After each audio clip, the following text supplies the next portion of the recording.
This is Avcoor, and I want to talk about this crossover draw with Tifa because I am a bit on the fence. First thing I will tell everybody, they did not check Cloud's weapon. You would have thought like a weapon as powerful as Bahamut Greatsword, they would put some limits on it, but they didn't. And that is the basis of this weapon overview video because Sabin Claws is basically like Bahamut Greatsword, but I think Bahamut Greatsword is a little better for a couple of reasons, and we'll get into that. Let's go to try on. So, first thing about this costume that I would like to say is that it is very tasteful. I like the fact that they once again did not like take away from the character of Tifa because she is a brawler, she is a fighter, and they exemplify that in this costume. And I like the fact that they got certain parts of Sabin's costume. I don't think they got all of it because the dude lived in the forest and fought wild animals and stuff. So it's not totally Sabin, but it's Sabin enough. So Sabin's style offers the same basic abilities that Cloud's costume offered him. Physical and magic defense plus 15% is actually a really good thing. Do not look down on this R ability as it is very significant. So I am going to summon for a costume, but I am wagering what I am going to summon for. Because the current guild event actually favors one weapon over the other, and I have mixed feelings about that, but I'll talk about that in another video. So physical ability mastery is basically physical ability Arcanum, so don't look down on that. It's pretty good for versatile builds. So the costume overall is above average. It's not as great as the anniversary costumes. Like the Bahamut costumes are actually superior in my mind, and that's where we'll start this next part with Sabin's Claws. Sabin's Claws are a variation on the algorithm of Cloud, what made it great, as in you get extra additional non-elemental physical damage on all enemies when your HP is above a certain threshold. The R abilities, where it kind of tanks because with Cloud you had physical ability um, increase, physical ability damage increase, and you had P attack all. Boost attack is good in the fact that nowadays people can build P attack really easily, so having this is really good. But overall, for Cloud's costume and what it was doing at the time and what it's still doing now, it is superior. The stats here are average. Like when you get to OB6, it's still like average.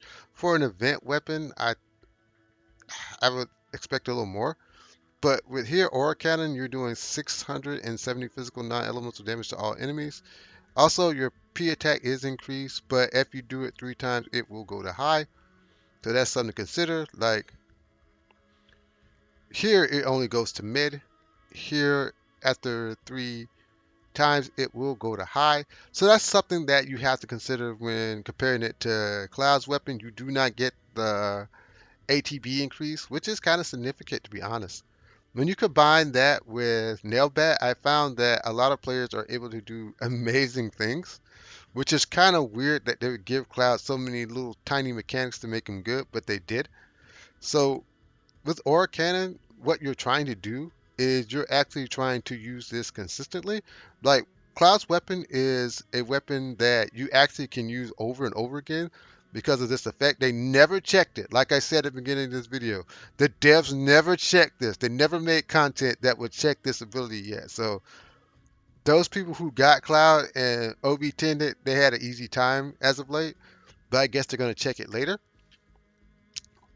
And hopefully they don't check it soon because I actually want to roll for this weapon because when you combine it with her other stuff, she's able to buff herself and deal damage with other weapons.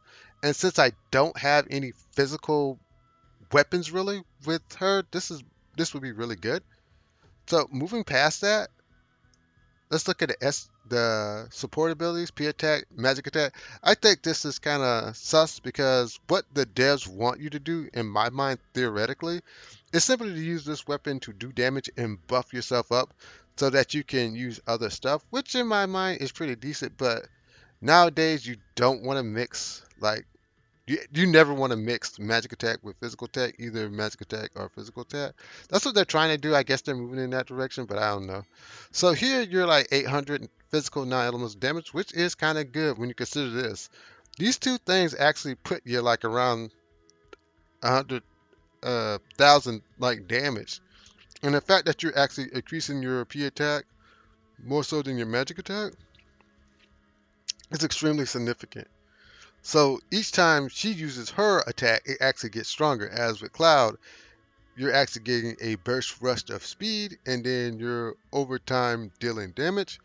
I still think Cloud's overall kit, along with Bahamut Garb, is actually better because he actually got attack all, and he got Bahamut Bite, which gives him physical ability attack increase, and he got a stat bonus. So yeah, this is still good though. So my recommendation is a bit reserved because there's so many ways you can actually take this costume. The problem with me personally is I don't have her other physical weapon set. So if you had guide gloves, I think guide gloves is actually one of the best pairings with this. And she actually has two more weapons, so we can go to wish list real quick and we'll end the video. So with Tifa, Tifa actually has the Holy Flame Gloves, which does physical attack. She has the Motor Drive, which actually does wind physical attack. And that's kind of why I'm on the fence of getting this weapon because there's two weapons that automatically get better because she has this in her kit. Actually, this gets better too, but this weapon is totally outclassed by Guide Gloves. But for me, it's all I have.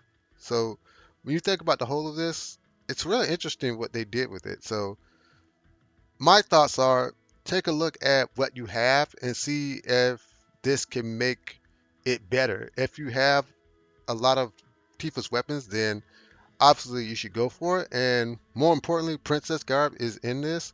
So honestly, Princess Garb is the best thing that came out of the crossover banner, and I'll talk about why that is. But if you like my content, hit the like, share, subscribe, and laters.